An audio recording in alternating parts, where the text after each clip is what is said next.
Hi అండి. ఈరోజు మా లంచ్‌లోకి ఎగ్ కర్రీ అయితే చేశాను. మా ఇంట్లో ఎగ్ కర్రీ చాలా తక్కువగా అయితే తింటాము. మాకు పెళ్ళైన 2 సంవత్సరాల్లో ఈ ఎగ్ కర్రీని 2 సార్లు మాత్రమే చేశాను. చేసిన 2 సార్లు కూడా టేస్ట్ మాత్రం అదిరిపోయింది.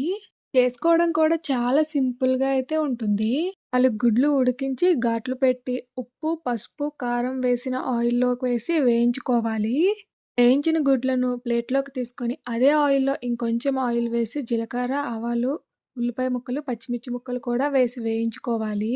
తర్వాత ఒక రెబ్బ కరివేపాకు, 1 స్పూన్ అల్లం వెల్లుల్లి పేస్ట్ వేసి పచ్చివాసన పోయేంత వరకు వేయించుకోవాలి. 3 టమాటాలను ప్యూరీలో చేసి ఆయిల్ సెపరేట్ అయ్యేంత వరకు వేయించుకోవాలి.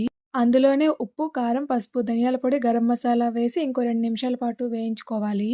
కొద్దిగా చింతపండు రసం, మీ గ్రేవీకి సరిపడేట్టు వాటర్‌ని కూడా వేసి ఒక 5 నిమిషాల పాటు మరిగించుకోవాలి. అందులోనే మనం వేయించి పక్కన పెట్టుకున్న గుడ్లను కూడా వేసి ఒక 5 మినిట్స్ పాటు ఉడికించుకోవాలి అంతే.